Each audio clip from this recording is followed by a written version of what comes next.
are afraid to come out. They're afraid to spend their money here. They're afraid to come here. We're losing money. Every single small business in Sherman Oaks is losing money. Some discovery inside of a U-Haul truck in Lancaster.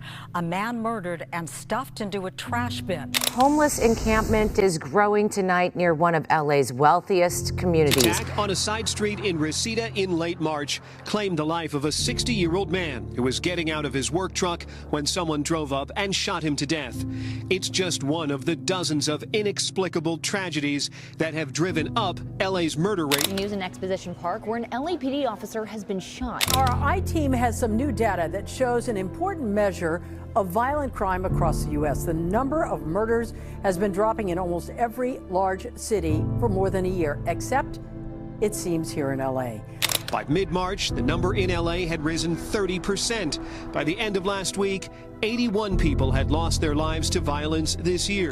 More than 75,000 people are experiencing homelessness in Los Angeles right now. That's enough to fill the Dodger Stadium and still leave thousands outside. And yet, Los Angeles is portrayed as the city of angels and sunshine. But behind the beauty, LA is a city in crisis. In 2023 alone, there were over 330 murders across Los Angeles, almost one every day. Robberies rose 15.1% and car thefts surged by 23%. Even tourist zones like Hollywood and Venice report growing violence, theft, and police presence. LA is one of the most heavily romanticized cities in the world, but also one of the most unaffordable, unequal, and increasingly unstable.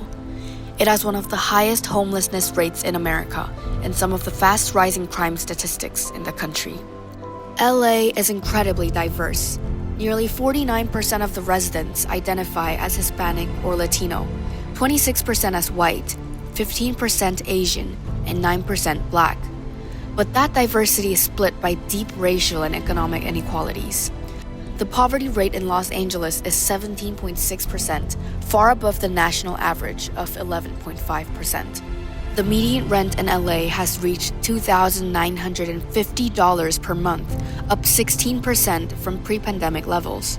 A minimum wage worker in LA would need to work 119 hours per week to afford a modest one-bedroom apartment. Meanwhile, more than 1 in 6 people in Los Angeles live below the poverty line, and the number of people forced into temporary shelters, vehicles, and street encampments continues to grow each year. So why does LA still seem like a dream? Because the version we see online is carefully curated. Social media encourages us to show only the good, the sunlight, the outfits, the luxury brunches.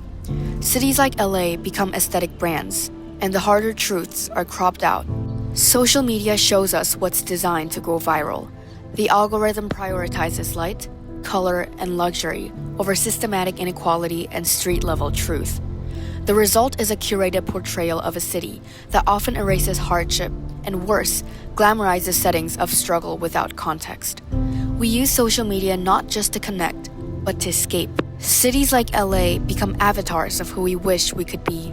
But the cost of this illusion is visibility for the truth. The more a city is romanticized, the less room there is for those who don't fit the narrative. Across the world, many places are idealized through selective storytelling. Social media, tourism campaigns, and entertainment often present curated images that emphasize beauty, opportunity, or trend, while quietly omitting the deeper social, economic, and human realities that exist beneath the surface. Cities are more than aesthetics. They're systems filled with people, challenges, histories, and contradictions. As travelers, consumers, and creators, we hold responsibility for how we engage with the places we portray and perceive. Understanding the full story, not just the filtered one, is a step toward a more respectful, realistic, and responsible storytelling.